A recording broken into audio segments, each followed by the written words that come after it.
Hello and welcome. I'm Regina, your host and mindset coach.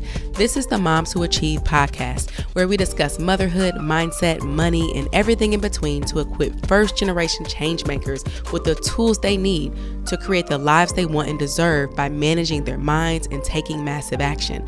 I am super ecstatic that you're here, and I'm hopeful that with an open mind, you'll leave with exactly what you came for. Let's go. Hey y'all, so today I thought it would be amazing to go into a deeper dive into what an attitude is. What is our attitude? What does that mean for you, for me, for us as a collective? Why is it pretty much the most important aspect of creating the lives that we want, attracting the people we want, being our true selves, and just really creating a life experience that is like no other? Our attitudes are composed of our thoughts, our feelings, and our actions. It's a clear reflection of how we see ourselves, our environment, and the world around us.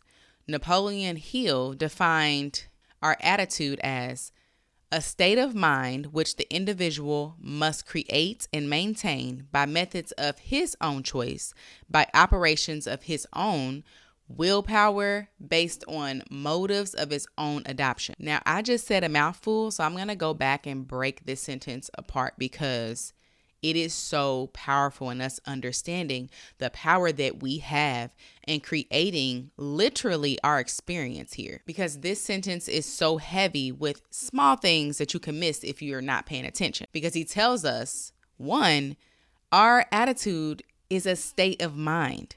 So it's not anything tangible. Like, it's not anything on the outside that you can see. It's not the clothes you're wearing. It's not what you have. It's not your friends. It's literally a state of mind within. He then points out that it's individualized. And that is why you can have children that are raised in the same environment and have completely different attitudes.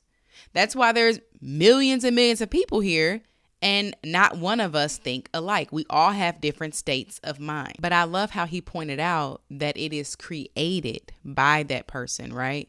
And it's also maintained by the methods that that person chooses. So this hits again on the importance of understanding the choice in this. It's very powerful because it allows us to understand that our attitude not only is our very own, but that we created it, whether consciously or subconsciously, which is so awesome because if you created it, you can also change it. It takes your power back. I've talked in previous episodes about we oftentimes don't make changes or create the situations that we want because we are really stuck in the victimhood in our thoughts. We subconsciously believe that a lot of the things that are going on around us are not within our control. And so if you can't control them, you're a victim, and victims can never be victors of their situation, right? Like, if I'm here or doing this or in this situation based on my environment or based on the people around me or based on my experience, then there's no fucking way that I can change that. So I love always pointing out the power that we have in anything, because then it gives that power back to you. So yes, if you create something, you can always change that. He then points out by operations of his own willpower. So this is by way that, the person's own determination to create the lens of which they want to view the world. And this is done subconsciously as well, because, many of us are walking around with all kinds of beliefs that we actually never created, but we would go to bat for. Like, those are facts to us. And so this helps us to understand, like, no, these were created by your own operations, your own willpower, and that in talking to my clients, like, beliefs, truths, facts, like, literally your beliefs are just thoughts that you decided are true. So in a way, we all are using these beliefs as facts in a lot of different ways that we don't even recognize it. And if we're not careful, we are creating experiences, situations that don't serve us because of the deep thoughts we have that we're not even realizing are choices. You have beliefs that you could literally let go of this instant, that have never served you, will never serve you, and will keep you on the hamster wheel of getting the results that you don't want. but we first have to be aware of that. And then lastly, he says that these operations are based on the motives of his own adoption that we have adopted in our minds, again, either consciously, if you've been doing this work, or most likely, if this is all new to you, subconsciously as a child from the people around you. So I loved setting the stage with that quote from Napoleon Hill because it was so just powerful and full of different pieces that if you just meditate on that statement alone, you'll be able to see just how much of your attitude, the lens that you're looking to the world with is causing and bringing about the results that you are getting, most of which you likely, don't feel is serving you. And it gives you the power to create what it is you want. So I want to talk more about that on a personal level for me and what I think when I think about attitude, give y'all some resources from the people I've studied and how I have really gained awareness around how important the attitude I choose is in getting the results I want, creating the environment I'm in. And I'm going to give you some tips that I think were really powerful for me on how I created a successful attitude. Many people, we're all individualized. We all go about this work differently, but these are ways that I found were very helpful for me. And when I'm helping clients, how they have been able to also create that successful attitude that's going to serve them and bring about the results that they really want. And of course, people speak about successful in a lot of different ways, but I want to point out here that when I'm using successful, what I really mean, and that's usually in any context, is the results we're wanting is happening, right? So I want to have a positive attitude. I want to be able to embrace any situation coming my way. I want to be able to process emotions and not push them away. I want to be able to, even down to smiling at someone I don't see, speaking to people, starting a conversation, putting myself out there. Like that is a successful attitude for me. We always go to this specific, image in our mind when we think about success. And it's totally you really moving towards the goal that you have on the topic that we're talking about. No matter what it is you do, if you decide to take it on, if you decide to do something differently, which route you take, remember to take it easy. There's no rush. If you do nothing else but just gain awareness around your current experience, your current thought processes, everything is already within. And so if nothing else, if we can be more aware than what we need at any given time or space, it always comes to us. No need to feel overwhelmed or write these down and do these. What we need comes even when we aren't aware of it. We just may miss it if we aren't careful. So awareness. Being aware is the most important tip that I can give you, because as long as you're aware and you're paying attention, you're gonna pick up what your spirit is putting down for you. And none of this is meant to send a message that myself or even other people I look up to or aspire to be like, that I even believe anyone always has the perfect positive attitude. Because I also am learning that, every emotion is okay. They're all valid. They should be felt. There's no good or bad. All emotions are to be acknowledged and embraced so we can feel them and feel through them and not just try to push them away by doing other things, right? That's a whole nother episode. So the better we are at this, we'll experience all things fully. So please don't take any of this as kind of a notion that you should be positive all the time or anything like that, because I honestly think those kind of messages are extremely weird. We are whole beings with whole experiences, and I'm learning that life is 50-50, right? Like joy wouldn't be so amazing if we didn't experience pain. Everything has an opposite. And so acknowledging everything, feeling everything, for me, is the human experience. When I think about our attitudes and why it's even important to spend any amount of time on this, it goes back to reaching our goals, right? Like we have things we want to do. We all want to evolve into our higher selves, attract certain experiences. If you're listening, you've got something that you're wanting to have or be for yourself, for your life, your family, something you want to give back to the world in some kind of way. And that's impossible without a positive attitude. I truly believe that. Without an attitude of gratitude, of expectancy, of, the glass being half full, you cannot be Oscar the Grouch and out here catching these blessings. Like, you know what I mean? Like, Even if you catch the blessings, you won't even experience it as such without the right attitude. So on this journey to maintaining a positive attitude, I found, a few tips, action steps, if you will, that helped me. And so I'm going to share them with you guys. I have 5, I believe, that I'm going to talk about. And I know for a fact that it's helped me to elevate in my work on creating and maintaining my own positive attitude. And that's going to look different for all of us. All right, so let's jump into it. Y'all already know that number 1 is going to be awareness. Your understanding of your reality is the basis of you elevating, changing things, being aware of how you are, being aware of, what kind of attitude do I have? Many of us don't think like that. Many of us are just like, especially if you've not done this work, you're just caring about your day as your normal self, right? Which means as the person you've always been. And so in order for us to change, we must be aware, because if you're creating a different version of you, if you're evolving, you have to be aware of what that person would do, how they would talk, how they would walk, how they would carry themselves, how they would deal with conflict, right? And I'm sure 10 times out of 10, even in the smallest way, that is going to be different than how your current self does all of those things. And that's because your current self is based on the past. Everything that you do, how you talk, what you believe to be true is all based on past experiences, whether it be, oh, I was just taught that. This is just what we always did. This is how I feel. This has just always been me. Being aware of that, because when you're aware, then you realize the power you have and actually changing that. You can literally change every part about you. And it's also important to be aware because your specific experience in this world is totally based on your thoughts, because your thoughts create a feeling, those feelings create certain action, and that is what creates your reality, the actual actions that you take. And they're always driven by the thoughts you have. So if you aren't aware, this is how I think about this.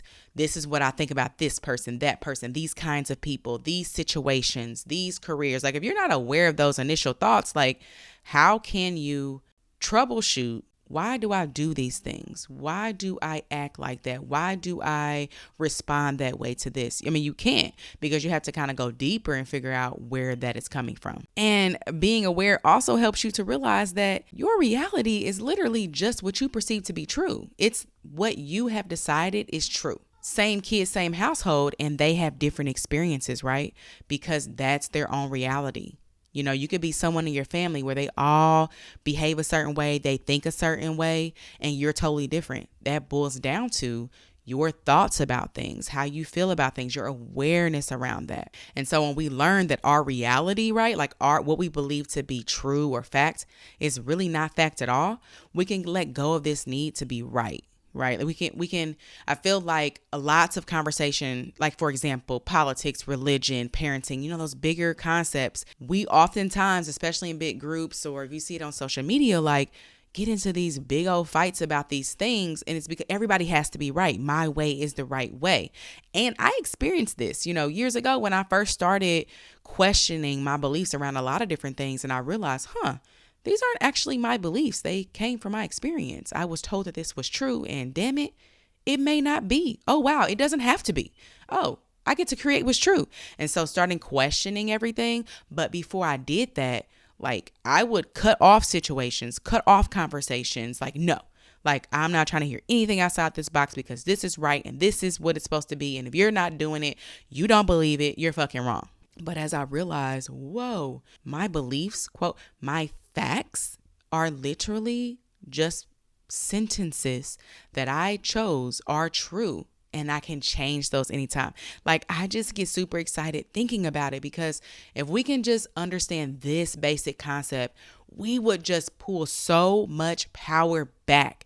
If you would just think about it, how much of victims we play. And I mean victims as in, this is just how it is.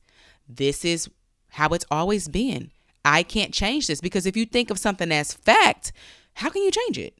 There is no changing. And so if you think about your beliefs just around anything you're struggling with, whatever it is, you're like, damn, I was never able to change that because for me, that was a fact. But when you switch it up and you start learning, No, that's a thought that I chose to make my belief. You can go and identify that thought and do the work from there and change it. And that's with anything. A lot of coaches call it thought errors, like shit that we think is really true. It's like, yeah, no, that's not true. Actually, that's true for you. You have made that true for yourself. So awareness for me is always going to be number one. And as I said before, even if you stop here, you're going to attract what it is you need to get where you want to be. Right? Whatever experience you want to have, evolution, whatever, when you're aware, I mean, when you see shit, like when you work constantly to stop living subconsciously, or I should say stop living unconsciously, you become aware of a lot of things, right? Like I'm aware of so much stuff, even down to like social media. There was a point in time where I was constantly on it on my phone. And if you had told me on the outside, I'd have like, no, you're tripping. But I decided, you know what, I want to see, I want to assess, is this true for me? Because I started, like my spirit, like started putting that in my mind, like, am I on social media too much, or am I scrolling when I shouldn't be? And I put screen time on my phone just to kind of calculate, see what I'm doing. I'm like, God damn, I really am. And then that made me more aware of when I'm around my loved ones and I'm scrolling. For what? So now not that it doesn't happen, but when it does, I instantly am aware of it. And I can make a different choice. That came from me being aware.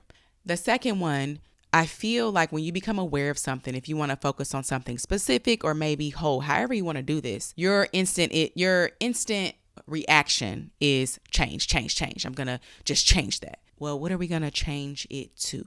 So you must take the time to create the attitude you want to have, right? Like, okay, I'm going to be positive now. What does that mean for you?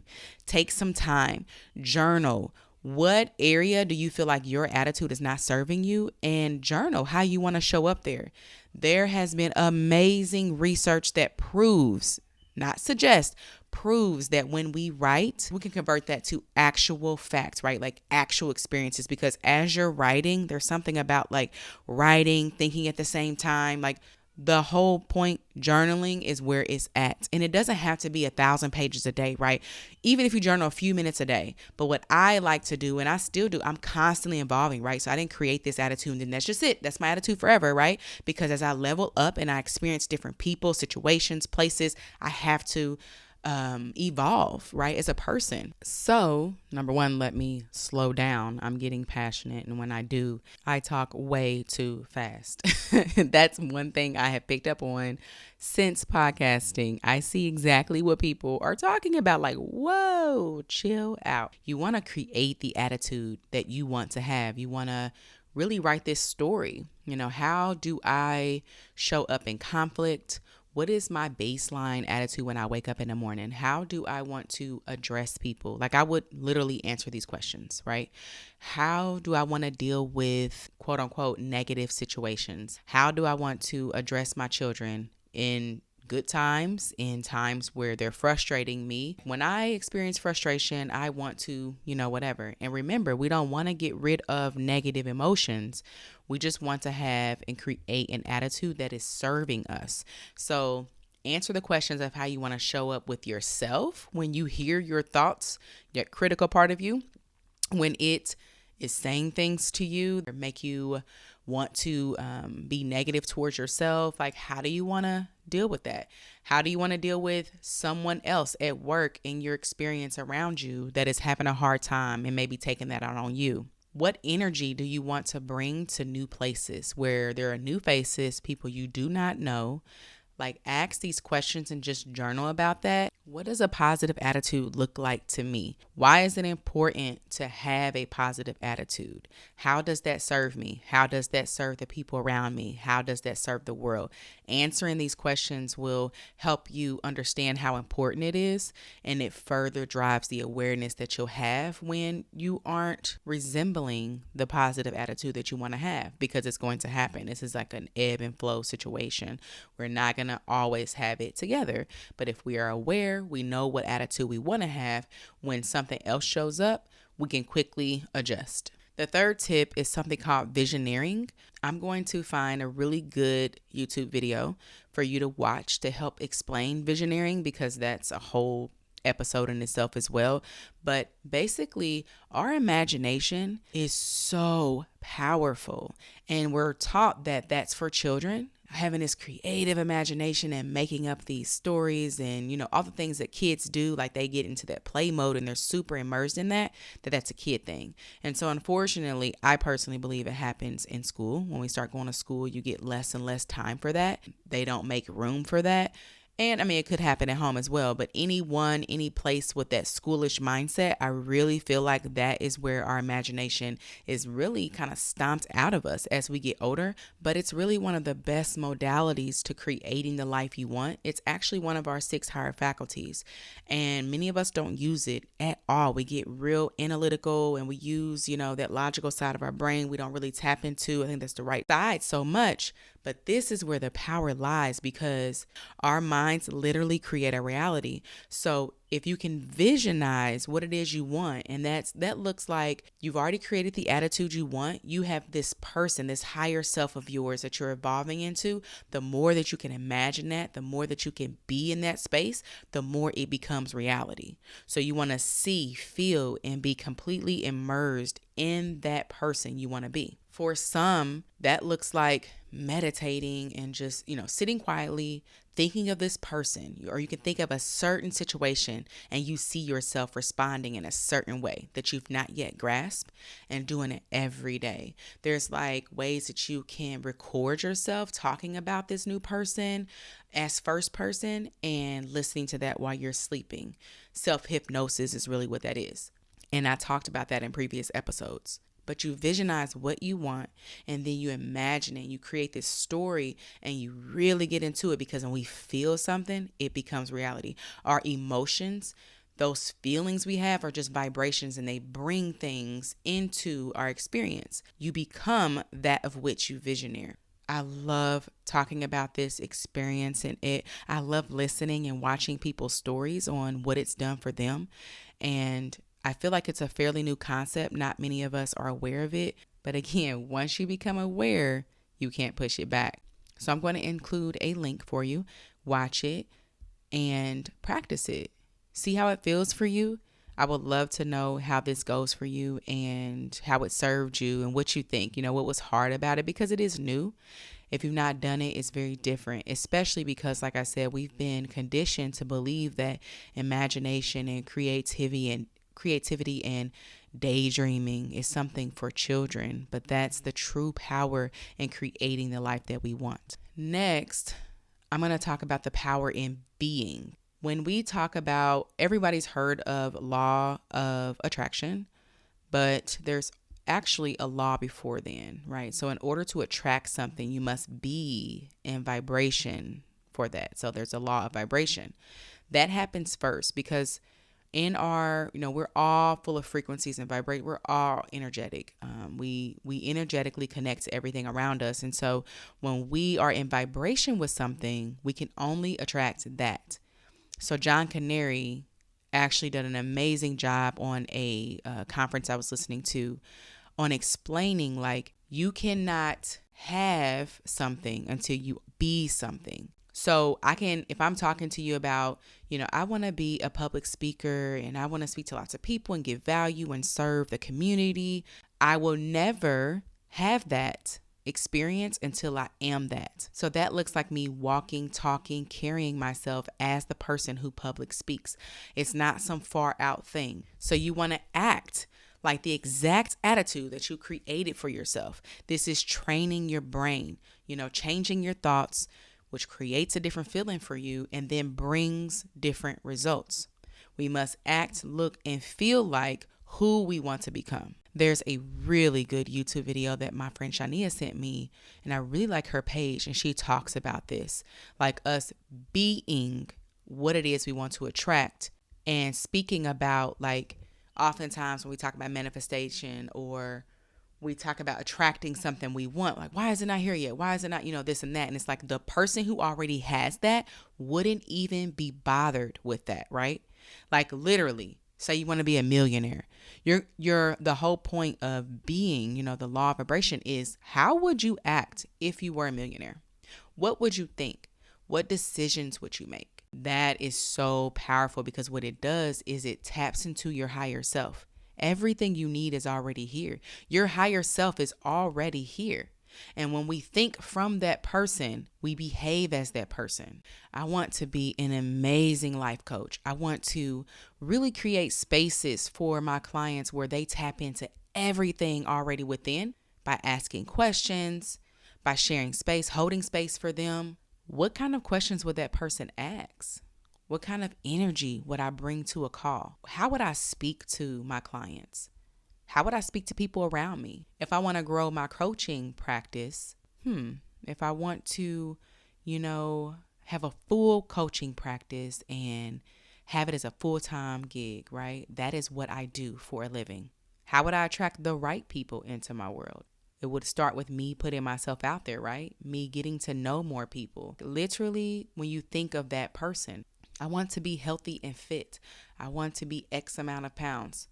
Okay, I want to have a positive relationship with food. Okay, well, when that person is around 15 different desserts, how would that person decide how much to eat, what to eat, when to eat? How would that person navigate nutrition? If I'm a busy mom, how would someone who has a healthy relationship with food, who's physically fit, who feels amazing in their body, how would they plan their meals? How would they ensure that those foods are ready when they need them, right? So think of the goal that you have. It doesn't even matter.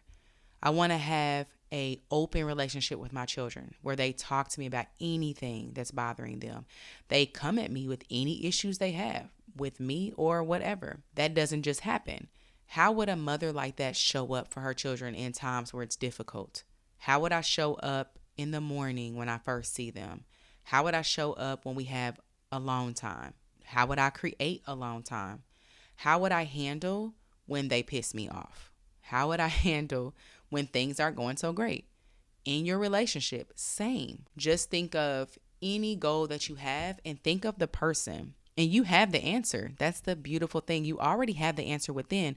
We just have been conditioned to move so fast, so fast. And then also, someone else has the answer for us. And again, in my opinion, that happens in childhood. We've been told what to do. Someone else has the better answer for us. We don't a lot of times have space to think on our own. We oftentimes are spending most of our days doing something for someone else. And so that skill is lost, but it can definitely be brought back. So think of the goals you have and just tap into your inner knowing. Quiet yourself and just ask yourself, what would I be doing in that situation if I were that person? Remember, this is an evolving topic, right? What attitude you create for yourself now is not going to be the same attitude that you create for yourself in a year, in 6 months. Like at any time, you may elevate and decide, oh, this is not really serving me. Or as you've been listening to this podcast, if you've been listening to me, I know for a fact without a doubt that you have leveled up. So how you think now is not how you thought 6 months ago. And what that means is you attract different concepts to yourself. 6 months ago, you were on a different frequency, which means that there's different concepts that someone could say to you, but you didn't. Now you can process them differently. Now you can hear something and it kind of drops a seed for you, whereas 6 months ago, it would have went over your head or would not have hit the way it does now. So we're constantly evolving, and the more we hear something, the more we perceive it, the more we think about it, the higher frequency that we are tuned to, and so then we attract different things. So with that being said, this is not a one and done, I'm going to complete this person, that's it. This is a lifelong journey and looking at it as such. And I think that takes off a lot of pressure of us needing to have it right. I need to create the perfect attitude. What is the next best step for you? What is one small thing that you can do to change your world, right? And start there. Everything else will come into place. There is no race. You're exactly where you're supposed to be. So my last tip is going to be around that, doing your journaling, creating like an audio of the person you want to be and constantly listening to that, because that's a form of self-hypnosis that really helps you to bring something into your reality because you've now changed it to a deep inner knowing. Bruce Lipton is really good at helping us to understand that we can change and break down paradigms, old belief systems that aren't serving us. And I think I did a podcast on this before, like 3 main ways to do that. So I'm going to tag him because he's doing some amazing work in this field to help us with the tools, right? I can tell you, oh, you can create the life that you're wanting for yourself. So we want to remember that our attitude is driving the bus. It is what determines the direction we're going to take. And the amazing part about it is that we have 100% control over our attitude. How we want to be, show up, respond, it's all on us. A lot of things that we have 100% control over. So with all of that being said, we want to make sure that we're taking small steps. These tips that I've given you, they may or may not work for you, but I guarantee if you try them out, if they don't work out for you, what works for you will come to you. Take small steps, do the work, and find what works for you. You don't have to take or follow, these exact steps or do what I'm telling you to do, because your journey is always going to be different from other people. The way you perceive things, the way you learn, how we experience deep insights differently and on different timelines. When you do have an amazing, insightful moment, like that's going to look differently from other people. It may not look anything like how it looks for me. I'm sharing my experience for you to start thinking about it. The whole point of this is me bringing awareness to you all that I believe that we need to have a positive attitude. We need to constantly check in with our attitudes. And that's by way of awareness and the other modalities that I use that worked for me. You need to ensure that, your attitude is serving you. And if it's not serving you, you can create another one. If it's already serving you and everything is good for you, then great. You can still benefit from following and trying out these steps because, again, we are always in the place and space to evolve. From giving these concepts a try and seeing if it elevates you, I'll guarantee that it evolves you in some kind of way because that's how it works. No matter where we are, when we're doing any amount of work, we always attract what we need. And to wrap it up, here is our mom shout out for this week. This week, mom's shout out goes to my friend, Brandi Dawkins. I actually met her in high school. So we hung out in high school a little bit. We lived so close that we rode to school together. We would drive to school together. So we got close in those conversations. And I've always stayed in touch with her since. She's always had an amazing spirit. So Brandi has 2 children with her husband, Corey. And her and Corey actually are in business together. So we have that in common. My husband and I do our real estate investing together. So that's cool. They're both realtors. They work together. They also are investors as well. So I've hit up Brandi for different tips and questions. And she's always so super helpful. Anytime I've reached out to her, she is amazing at what she does. When we have looked at properties with her, she was patient. She was kind. She had I'm like the worst. I'll have you doing so much more than you should be doing. And she was always patient with me in that process. And I saw on Facebook, she just hit her 100 homes sold in real estate. She's very passionate about what she does. And when I asked her what achievement looked like for her, this is what she said. For her right now, achievement is actually helping individuals become homeowners, especially individuals that think being a homeowner is impossible for them. And how beautiful that is, because I constantly see her online posting closings with folks who this is the best time of their life. How many, and it may even be you, and it was us at one point, we were unable to purchase a home. And then we kind of gave up a little bit, and it took someone like Brandi to, no, you can do this, and I can walk you through those steps. So whether it's a home, whether it's achieving any kind of goal, people like Brandi, I feel like they're doing amazing work out here to help people discover what they don't know about themselves. When people come to Brandi, they're kind of toying with the idea of actually owning a home because maybe it's a goal that they've had, but they're like, maybe not. And for her to take them with her patience, her skill set, she knows the area, for her to take them through that process of, well, it's a thought, maybe I would like to I'm a homeowner now.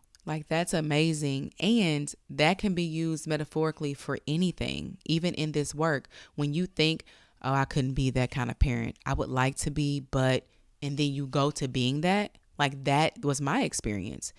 At one point, I never would have said that I'm not going to hit my children anymore. right?